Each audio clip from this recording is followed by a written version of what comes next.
Le Real, donc, qui s'impose. Le Barça qui va saluer ses supporters. Info principale à l'issue de ce 262e Classico. Le classement. Les 5 points d'avance pour le Real sur le Barça. 27 pour le Real, 22 pour les hommes d'Hansi Flick. Villarreal qui est 3e avec 20 points. Débrief complet autour de ce Classico. Et il était dépité l'année dernière. 16 buts pris en 4 Classicos. Un seul cette fois pour Thibaut Courtois, sauf que son équipe en a marqué 2. Le Real qui s'impose dans ce Classico face au Barça, 2-1. Les 3 buts marqués en première période. Les commentaires de Lilian Gatoun et Samuel Lobé que nous retrouverons dans quelques instants, toujours en compagnie de José Pierre Fanfan. José, on va tout de suite revoir les 3 buts dans cette partie.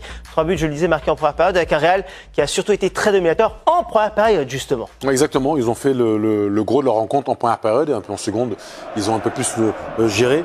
Donc encore une fois, c'est lacune défensive côté donc. Là, il n'était pas en jeu contrairement à l'année dernière. Lacune défensive, c'est la gestion de l'espace dans le dos effectivement donc de cette défense. Et c'est Kylian Mbappé qui va s'illustrer, qui va s'engouffrer dans le dos de Pau Cubarsí qui est en retard et derrière la justesse de l'attaquant donc Merengue qui va croiser sa frappe au dernier moment pour devancer la sortie de Chesney. 16e but, toute compétition confondue pour l'attaquant français cette saison avec le Real. Le Barça qui avait égalisé sur l'un de ses rares temps forts en première période. Oui, un bon pressing de Pedri, justement, donc un Güler qui est encore un peu trop tendre, justement, qui doit musquer son jeu donc face à son propre but et qui permet au Blaugrana de se relancer sur son bon centre en retrait de Rashford pour Fermin qui assure l'intérieur du pied fort sous la barre. Absolument, Fermin Lopez, buteur également sur cette séquence. 1-1, vous l'avez dit.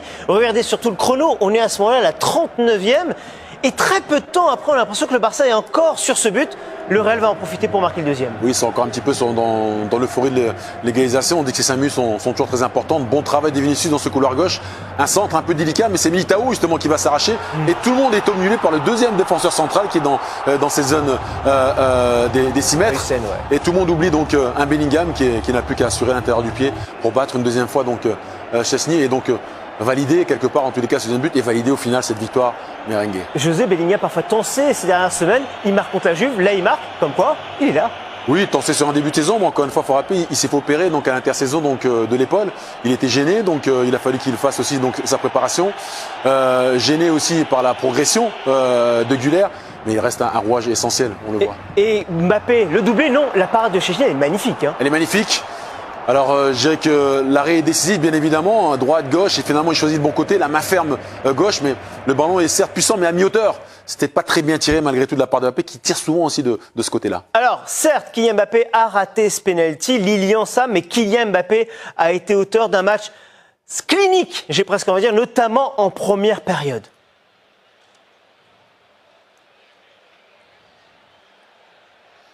Oui, à l'image de ce magnifique début de saison que nous offre le buteur français, puisque c'est lui le référent. On en parlait évidemment de son importance dans les buts marqués par le Real Madrid. C'est clairement le finisseur, c'est le leader, nous disait Samuel Lobé, de cette équipe. Et ça s'est encore vu aujourd'hui. C'est lui qui mène les attaques. Tous les ballons doivent passer par lui. C'est lui qui est à la finition. Voilà, très clairement, encore une fois aujourd'hui, il a été l'exemple à suivre pour ses partenaires. Ouais, et il a été à la hauteur, pas dans un petit match, dans un classico. C'est lui qui se crée les actions dangereuses, c'est lui qui fait un peu reculer le bloc adverse, c'est lui qui inspire un peu alors je vais pas dire la peur, mais la crainte chez les adversaires. Et il a fait ce qu'il fallait en première mi-temps. Ça a été un peu plus compliqué en seconde parce que ils ont subi, il avait moins de cannes comme toute son équipe, mais il a été à la hauteur de l'événement. Mbappé précieux, donc, on l'a dit, Sam et Lilian l'ont très parfaitement évoqué. Mais j'ai envie de dire, le Real, globalement, a été très fort, notamment en première période, moins en seconde. Le Real qui gagne 2-1, mais aurait pu gagner 3-4-1, tant les opportunités ont été nombreuses, José. Notamment en première. Donc en première, ils avaient un jeu aussi qui était très énergivore, notamment pour des joueurs comme Kylian Mbappé, voire Vinicius, qui justement, dans ce premier travail défensif, était très agressif. Là aussi, le repli également, donc défensif. Donc ils ont été très bons donc à la récupération, à chaque fois en capacité de se projeter.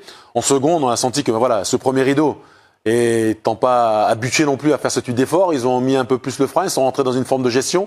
La possession est de nouveau donc passée côté donc Barcelone, mais côté FC Barcelone sans avoir réellement la capacité d'aller réellement solliciter Thibaut Courtois. Donc maîtrisé dans l'ensemble. Il y a eu ce penalty avec s'il y avait eu 3-1, j'ai envie de dire que la messe était dite.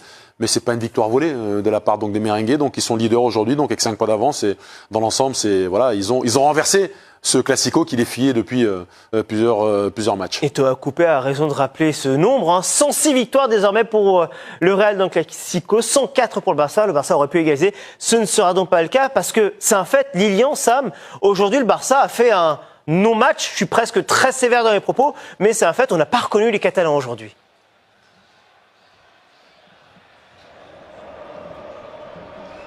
Oui, c'est quand même un petit peu dur par rapport à la prestation des Barcelonais. Alors certes, ils n'ont pas réussi à trouver cette profondeur dans les derniers temps. Lorsque le Real Madrid était passé en position basse, c'est vrai qu'on les a peut-être vus perdre un petit peu de régime. Oui, il y a eu de grandes largesses défensives de la part des Barcelonais dans la première période notamment, et qu'ils ont concédé beaucoup d'occasions. Mais de dire qu'ils ont fait un non-match, ça me semble quand même un petit peu dur. Ouais, je vais dans votre sens. C'est un classico. C'est deux équipes qui luttent pour le titre, qui veulent aller très loin en Ligue des Champions et dans toutes les compétitions.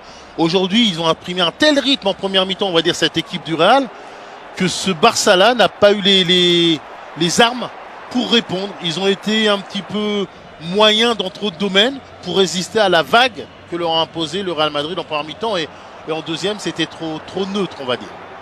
Neutre, effectivement, c'est le terme idoine pour évoquer cette équipe du Barça. Merci Lilian, merci Sam d'avoir été avec nous. Nous, on poursuit nos discussions autour de cette rencontre et notamment un homme, Lamine Yamal. On a évoqué Kylian Mbappé, presque homme du match, on peut le dire dans cette rencontre. Lamine Yamal, il en est loin de ce titre. Il a été tellement neutre, c'est le terme qui est utilisé par Sam. Et encore neutre, je suis peut-être gentil, José. Ben, disons qu'il était attendu. Il a créé cette attente. Il est attendu naturellement par ses qualités de footballistique, mais avec ce qui s'était passé en amont, justement, donc avant ce classico, il avait mis justement donc du feu sur les braises, donc il était très attendu. Et c'est vrai que il a été absent justement de ce grand rendez-vous, en tout cas pas influent donc du tout, pas à la hauteur de cet événement. Son équipe était peut-être un peu moins bien. Son couloir droit, Koundé, était aussi donc tout le couloir droit, exactement, donc affaibli. Et à aucun moment de la rencontre, il a su justement, comme il l'a fait, notamment son match référence à ce niveau-là, c'est face à l'Inter, ou en Ligue des Champions la saison dernière, où il est capable à lui tout seul de dire, écoutez, l'équipe va pas bien, ou l'équipe est un peu dans le même état d'esprit, un peu moins bien, mais et même contre le Real, au cœur du Classico d'ailleurs. Appuyez-vous sur moi et vous inquiétez pas, ce match-là, on va le remporter. On attendait ça un peu cet après-midi et il n'a pas su le faire. Il n'a pas su le faire alors qu'il avait créé justement beaucoup d'attentes. Trop brouillon, inefficace en tous les cas dans le 1 contre 1, un Carreras qu'il a bien contenu. Et puis pas toujours dans les bons choix. Un peu mieux en seconde période avec un peu plus de liberté.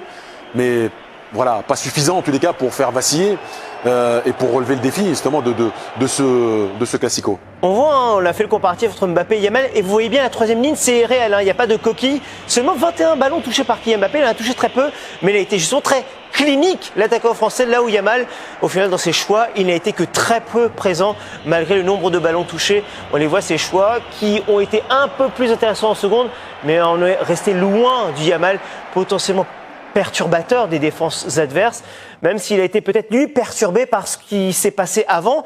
D'ailleurs, on l'a vu après la rencontre, toutes les échauffourées, on a vu ce petit geste de Carvajal dès le coup de sifflet en mode tais-toi, parce que les propos évidemment de Yamal, ça a forcément touché. Il y a eu le carton rouge pour Pedri. Bref, toute cette séquence échauffourée autour de Yamal indirectement, j'ai envie de dire. Lorsque vous parlez avant une rencontre de ce type-là, vous attisez encore plus l'animosité. Tout ce qu'attend l'adversaire, c'est justement de renverser la vapeur, de gagner, pour pouvoir vous dire, entre guillemets, ben voilà, toi, t'as un peu trop parlé. Il y a des joueurs de caractère aussi, du côté du Real Madrid. Il y avait sans qu'il attise quoi que ce soit, il y avait cet esprit de revanche. Parce qu'on l'a évoqué en amont, il y avait eu des corrections la saison dernière. Ça avait été très lourd au niveau des scores, mais très lourd dans le jeu, ce qu'avait infligé ce FC Barcelone à ce Real Madrid. Donc, il y avait cet esprit de revanche, ils étaient à domicile. Ils avaient cette envie d'eux, en tous les cas, gagner. On l'a vu, donc beaucoup d'électricité, beaucoup d'agressivité en fin de match, et surtout en fin de match, lorsque vous gagnez, on se relâche aussi, donc les mots sortent. Et c'est vrai que, voilà, on attendait une réponse footballistique de la part de Lamine Yamal, c'est-à-dire qu'il fasse taire justement tous ces détracteurs qui disent tu parles trop. Mais finalement, voilà, Carvajal va voir et dire bah oui, tu parles trop parce que finalement ta copie reste quand même assez neutre. Alors, on les voit, ces images, effectivement, c'est très tendu autour de Lamine Yamal et au final, donc l'Espagnol qui s'incline. Alors je dis très tendu autour de Lamine Yamal et dernière image qu'on va vous montrer, très tendu aussi autour de Vinicius quand même, parce que oui, il a gagné, mais lorsqu'il est sorti. Alors, on n'est jamais content de sortir, José. Vous avez rarement été sorti, vous étiez le capitaine à Lens, au PSG. On peut comprendre son agacement, mais quand même. Oui, on peut comprendre son agacement. C'est un classico. Lui, il a le sentiment d'être en jambes, mais l'entraîneur est là pour avoir cette notion d'équilibre. Je lui dis, en seconde période, voilà, que ce soit lui, que ce soit donc Mbappé, il défendait sûrement un peu moins. Les efforts, en tous les cas, même s'ils font des courses, elles sont moins à haute intensité, donc moins pressantes sur l'adversaire. Lui, il est énervé, agacé. Déjà, c'est parfois non respectueux par rapport au partenaire qui va rentrer. Absolument. Donc déjà, mais après, bon, il a su tempérer, revenir malgré tout donc sur le banc, s'asseoir pour calmer les esprits. Mais c'est un garçon qui a du tempérament et ben c'est peut-être son premier COP, en tout cas sa première gestion avec son nouvel entraîneur Xabi Alonso. Ça va être à suivre effectivement concernant Xabi Alonso dans les prochains jours, prochaines semaines. En tout cas, un constat à l'issue de ce classico. Cette main, la manita, les 5 points, voilà, on va le dire comme ça, hein. C'est une main, ça représente ça, c'est 5 points d'avance pour le Real sur le FC Barcelone, et ce, à l'issue de cette journée, les 27 pour le Real, 22 pour le Barça, Villarreal qui a 2 points de retard sur le club catalan. L'Espagnol Barcelone est lui 4e de ce championnat. Vous vous attendez à quoi au bout d'un moment? Moi, c'est minimum ça que je veux pour un classico, un clash-sico. S'il n'y a pas de clash, c'est pas un classico, tout simplement. Vous vous attendez à quoi? Que les deux équipes, elles sont face à face juste avant le match et elles sont là, ouais, que le meilleur gagne, hein. Que le meilleur gagne, les gars. Non, les gars, c'est pas un classico, ça. Vous attendez à quoi? Que les joueurs de Barça, ils arrivent à Madrid, que les joueurs du Real, ils leur font une aide d'honneur. Vous voulez quoi, en fait? Vous êtes des gros... C'est le minimum qu'on veut dans un classico, c'est ça. De la provoque, de la critique. Ça monte la sauce, des échanges, c'est ce qu'on aime, les gars. Comme à l'époque de Mourinho, Guardiola, Ronaldo, Messi, c'était les meilleurs des classicos. Donc arrêtez de faire les fous. C'est tout ce qu'on demande, c'est tout ce qu'on aime. Il y a des gens, ils sont là, ouais, il est jeune. Quoi jeune? Moi, tu me parles pas d'âge, arrêtez cet argument. Jeune de quoi? Il soulève que des pères de famille, il soulève que des grands-pères. C'est bien, Yamal, continue comme ça. T'as très bien compris c'était quoi un classico et c'est que le début, les gars. Continue à les insulter, wallah, il va les sortir de leur match, il va rentrer dans leur tête. Il est en train de rentrer dans leur tête, vous comprenez pas, les gars. Tous les Madrilènes, ils sont là. Quoi, nous tricheurs? Oui, vous tricheurs. Oui, tricheurs, vous avez volé l'OM, vous avez volé tout le monde. Et vous avez volé la couronne au Louvre. Rendez la couronne.